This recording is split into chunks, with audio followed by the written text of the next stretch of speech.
अस्सलाम वालेकुम, welcome back NPRT tips YouTube channel. आज मैं आपके साथ जो नई क्लासेस है एकेडमिक कैलेंडर स्प्रिंग 2022 की नई क्लासेस का आगाज़ कब होगा, कोर्स सिलेक्शन कब कर सकते हैं और सेमेस्टर कब अनफ्रीज कर सकते हैं, और इसके अलावा आप जो अपना कैंपस से चेंज करना है चाहते हैं उसकी लास्ट डेट क्या है, वो सब आपके साथ शेयर करूँगी। इसके साथ स्प्रिंग 2022 में जो आपका मिड टर्म होगा उसके बारे में बात करूँगी, साथ में फाइनल टर्म जो होगा उसके बारे में बात की जाएगी। तो ये एकेडमिक कैलेंडर है, इसी के अकॉर्डिंग ही आपका जो VU के एग्ज़ाम हो रहे होते हैं और इसी के अकॉर्डिंग आपका कोर्स सिलेक्शन हो रहा होता है।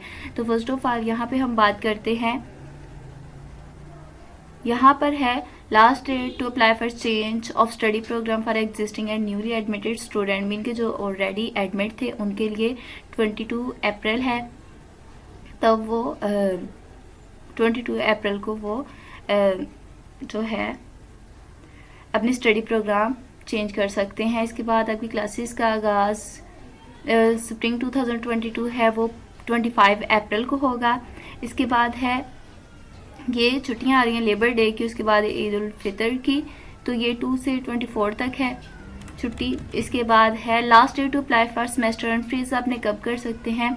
अनफ्रीज करने की आपकी 5 मई 2022 लास्ट डेट है। Last date for course selection to add drop replace course, mean कि आप कोर्स को ऐड कर सकते हैं, ड्रॉप कर सकते हैं, दोबारा मीन फ्रीज कर सकते हैं, उसके बाद रिप्लेस कोर्स को चेंज कर सकते हैं।